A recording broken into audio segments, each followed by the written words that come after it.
7년을 관절염으로 사신 분이에요. 내 말이 뭐 진짜 그까짓 진짜 거, 진짜. 그까짓 거 뭐. 와. 근데 계속 참기만 하고 뭐 어쨌든 전투는 안 하는 거예요? 그러니까 사마이가 생각하는 전투는 우리가 생각하는 거하고는 좀 달랐던 것 같아요. 그는 직접 싸우는 대신 총나라의 사신에게 제갈량의 근황, 적진의 근황 등을 계속 해내는 거죠. 그러다 들어보니 제갈량이 거의 잠도 자지 않고 쉬지도 않으면서 무리하는구나. 먹는 것도 제대로 먹지 않으면서 자신을 혹사하며 일만 한다는 내용을 듣게 된 거예요. 이 얘기를 들은 사마이는 어떤 생각을 했을까요? 오래 못 있구나. 살겠구나. 일찍 왔어. 맞아. 그렇죠. 사마이는 제갈량이 오래 살지 못할 것을 예측하게 됐어요. 그래서 사마이는 제갈량과 대치를 한 상태를 그대로 시간을 끌면서 결국 본인이 승리할 것을 강하게 확신하게 된 거죠. 당시 사마이가 동생에게 보낸 편지에는 이런 자신감을 우리가 엿볼 수 있어요. 공명은 큰 뜻을 품었지만 기회를 보는 눈이 없고 모래하게는 뛰어나지만 결단력이 부족하며 전투를 즐기지만 임기응변의 능력이 없다. 지금 10만 대군을 거느리고 출병했지만 이미 나의 계책에 빠진 상태다. 그는 이제 패해에 물러가게 될 것이다. 알아서 죽기를 기다리는 건가 봐. 확신. 결국 이렇게 삼국시대의 가장 뛰어난 책사이자 충신이었던 제갈량이 결국 통일의 뜻을 이루지 못하고 과로하다 100여일 만에 오장원에서 전사를 하게 됐어요. 어머머. 진짜 손 안 대고 코 푼 거네. 와, 허무한데요? 사마는 이 기회를 놓치지 않고 즉시 퇴각하는 총나라를 추격했어요. 그런데 산 모퉁이를 도는 순간 사마이는 깜짝 놀랄 광경을 보고 충격으로 멈추게 되죠. 대체 사마이는 뭘 봤을까요? 뭘까? 놀랍게도 제갈량이 자신의 상징인 깃털부채를 든 채 그야말로 멀쩡한 모습으로 맨 앞에서 군을 지휘하고 있었던 거죠. 어머. 와, 이게 제갈량의 계책이었구나. 사마이는 혼비백산에서 도망치게 됐어요. 그렇게 겨우 정신 차리자 측근에게 내 목은 무사하냐 이렇게까지 물었다는 거예요. 하지만 알고 보니 그건 목각 인형일 뿐이었다는 거예요. 인형이었어요? 야, 이게 반전에.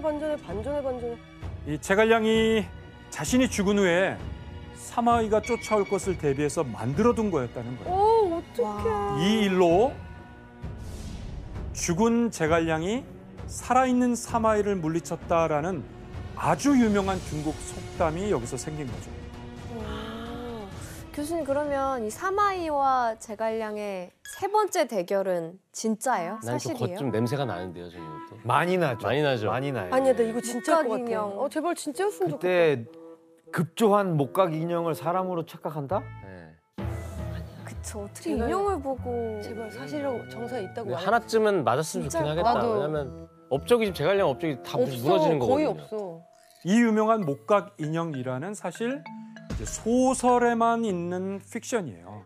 에이, 아, 이것도 픽션이에요? 하나도 해낸 게 없는 거네.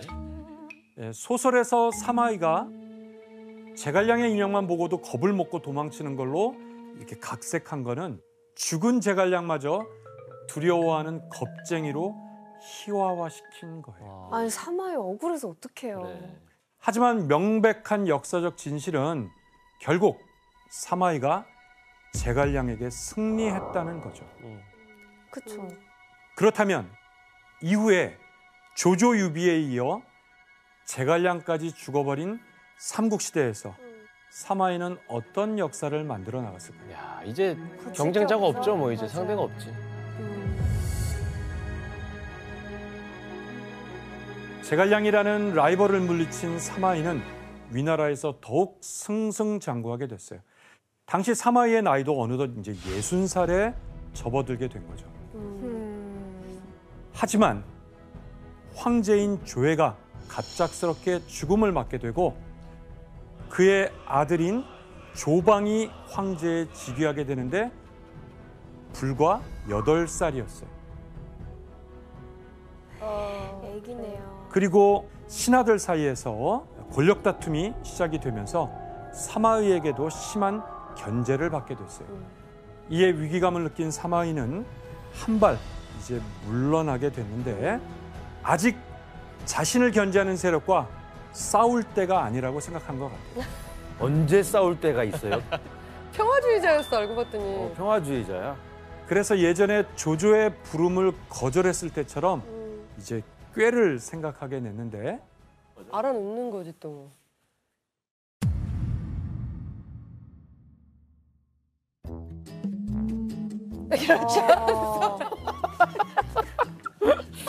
진짜. 알아 누웠네. 아니 저 때부터 저렇게 꾀병을. 사마이는 이번에도 아픈 척을 하면서 관직에서 물러났어요. 예전에 조조를 속였을 때보다 더 열연을 선보였죠. 이번에는 정신이 막 이상해진 척을 하기도 하고 심지어 죽을 잘 먹지 못하고 질질 흘리는 척까지 했다고 해요. 대단하다. 저 정도면 이제 속아줘야죠. 근데 다 넘어갔을 것 같은데. 사람들이 다 속아 그러니까. 넘어갔겠네요, 그죠? 그렇죠.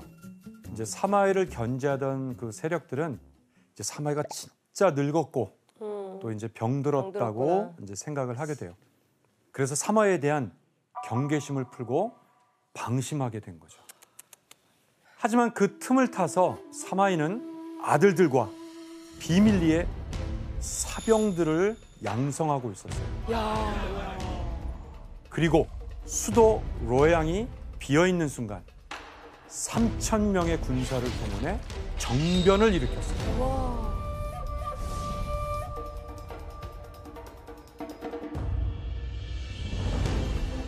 이 정변은 크게 성공했고 마침내 사마이는 위나라를 점령하고 새로운 나라 서진이라는 나라의 기초를 세우게 됐어요. 그럼 정변에 성공한 사마이는 새로운 나라인 서진의 황제가 됐을까요? 아니요. 돌아가실 때가 됐죠. 사마이는 자신이 직접 왕위에 오르지 않는 대신 아들들에게 모든 권한을 물려줬어요. 와. 어쩌면 사마이도 본인이 직접 황제가 되고 싶은 마음이 있을 수 있겠죠. 하지만 당시 사마이는 이미 70세가 넘은 나이예요. 만약 다른 신하들이 또 반란을 일으킨다면 자신이 직접 제압하기에는 어려울 수도 있다고 생각했겠어요. 되게 오래 살았다. 그리고 무엇보다 사마이는 자기가 직접 위나라를 멸망시켰다거나 자기가 새로운 왕조를 개창했다는 후대의 평가를 원하지 않았을 것 같아요. 좀 부담스러웠을 것 같아요. 결국 251년 사마이는 72세의 나이로 파란만장한 인생을 끝내고 눈을 감게 됐어요.